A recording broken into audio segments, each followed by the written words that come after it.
ये कहानी जबलपुर गांव की है। यहाँ पर रोहन नाम का एक व्यक्ति रहता था जिसके 2 बच्चे थे, खुशी और राज। दोनों बच्चों से वो बहुत प्यार करता था। खुशी का रंग थोड़ा काला था और राज देखने में सुंदर था। दोनों एक दिन स्कूल जाते हैं और खुशी इस क्लास में सबसे आगे बैठ जाती है। टीचर उसे देखती है और पूछती है कि तुम सबसे आगे क्यों बैठी हो। तो वो बताती है कि मैम मेरा नया एडमिशन हुआ है। तो मैम कहती हैं तुम्हारा नाम क्या है। तो वो बोलती है कि मैम मेरा नाम खुशी है। मैम कहती हैं नाम खुशी है और देखने में इतनी काली, जाओ पीछे बैठो जाकर। ये बात खुशी की हिम्मत नहीं होती है कि वो अपने पापा को बताए। और रोज़ वो क्लास में आती थी और टीचर उसे इसी तरीके से बुरा भला कहती थी। वो बहुत उदास हो जाती थी, परेशान हो जाती थी और कुछ नहीं कर सकती थी। एक दिन फिर वो स्कूल आती है तो मैम उससे पूछती है खुशी होमवर्क कर कर लाई हो। तो वो कहती है जी मैम, बट वो कॉपी वो भूल जाती है, स्कूल लेकर नहीं आती। तो फिर मैम उससे कहती है हाथ फैलाओ, आज मैं तुम्हें अच्छे से पिटाई लगाऊंगी। तो खुशी कहती है मैम मैंने होमवर्क किया था पर कॉपी आज घर पर रह गई। मैम कहती हैं कि नहीं, मुझे तुम्हारी कोई बात नहीं सुनना है। एक तो काली कलूटी हो तुम, ऊपर से काम भी करके नहीं लाती हो। आज तो मैं तुम्हें अच्छे से मारूंगी। मैम स्टिक अपनी उठाती हैं जिसमें कांटे लगे होते हैं और उससे खुशी को खूब मारती हैं। इतना मारती हैं कि उसके हाथ से खून निकलने लगता है। अब वो रोती रहती है और मैम से माफ़ी मांगती रहती है, पर मैम उसकी एक ना सुनती हैं और लगातार उसे मारती रहती हैं। उसके बाद खुशी रोते रोते वापस सीट पर चली जाती है और अगले दिन फिर खुशी स्कूल आती है। मैम किसी बात पर उसे डांटती हैं और सज़ा में ऊपर छत पर खड़ा कर देती हैं। उसको चक्कर आता है और वो नीचे गिर जाती है और मर जाती है। उस समय उसके पापा कहीं बाहर गए हुए होते हैं। जब उन्हें पता चलता है वो दौड़ते हुए वापस आते हैं, पर इससे पहले वो घर आते उससे पहले ही गाँव वाले खुशी का क्रियाक्रम कर देते हैं। और पापा बहुत उदास होते हैं, बहुत परेशान होते हैं, पर वो कुछ नहीं कर सकते। ना उन्हें पता चलता है कि खुशी कैसे मरी थी।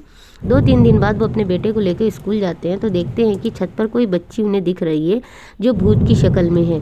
वो फिर उसके पास में जाते हैं, फिर वो बच्ची कहीं गायब हो जाती है।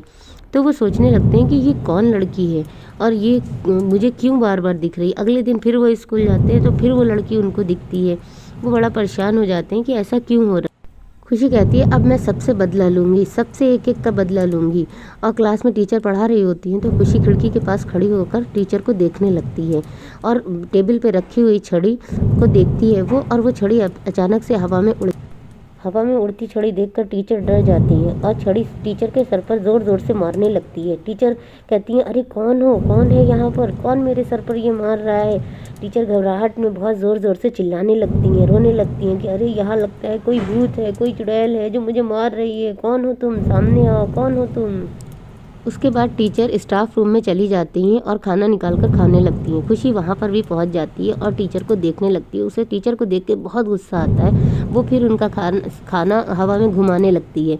जैसे ही खाना हवा में घूमता है टीचर फिर डर जाती है, फिर चिल्लाने लगती है अरे कौन है यहाँ पर, कौन है यहाँ पर, वो कहने लगती है। और खुशी ऐसे ही खाना घुमाती रहती है। टीचर वहाँ से डर जाती है और वहाँ से चली जाती है। फिर अपने घर पहुँचती है।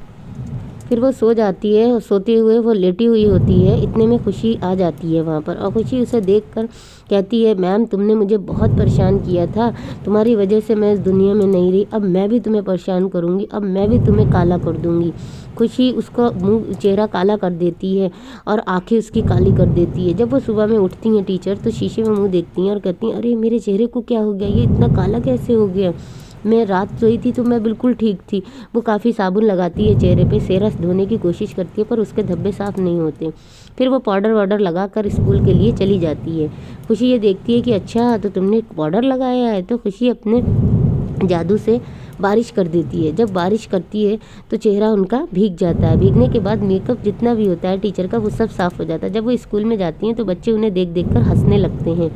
जब फिर वो क्लास में जाती हैं और अपना चेहरा किताब से छुपा लेती हैं। खुशी किताब को जादू से नीचे फेंक देती है।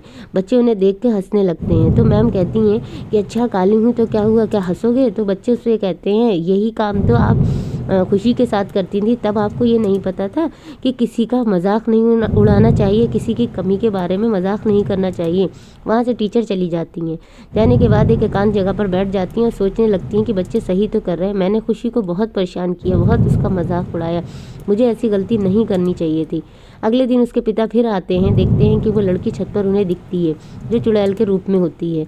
पिता सोचते हैं कि ना हो ये हमारी खुशी ही है ये, क्योंकि मुझे ही दिखती है बार बार, मुझे ऐसा लगता है कि ये मेरी खुशी है। और ये ऊपर चले जाते हैं। जब वहाँ जाते हैं और आवाज़ लगाते हैं खुशी खुशी तो चुड़ैल उनके सामने आ जाती है। और चुड़ैल अपनी सारी बातें खुशी अपनी सारी बातें अपने पिता को बताती है। तो उसके पिता को गुस्सा आ जाता है और वो कहते हैं कि आज मैं उस टीचर को बिल्कुल नहीं छोड़ूंगा और उसे इसकी सज़ा मिलेगी। आज उसकी वजह से तुम मेरे साथ नहीं हो, उसको ज़रूर सज़ा मिलेगी। तो खुशी कहती है कि नहीं पापा, टीचर को इस अपनी गलती का एहसास है, आप ऐसा मत करिए। तो पापा कहते हैं ठीक है, मैं लेकिन उससे मिलूँगा ज़रूर। और पापा जब घर पहुँचते हैं, मुझे माफ़ कर दीजिए, मुझसे बहुत बड़ी गलती हो गई, मैंने खुशी को बहुत परेशान किया, बहुत बुरा भला कहा, पर मुझे अपनी गलती का एहसास हो गया है। अब आप जो भी चाहें वो सज़ा मुझे दे दीजिए। इतने में खुशी आ जाती है और टीचर से कहती है कि मैंने आपको माफ़ कर दिया, अब आप परेशान ना होइए। और धीरे धीरे टीचर का रंग भी सही हो जाता है और टीचर अच्छे से बच्चों को पढ़ाने लगती है।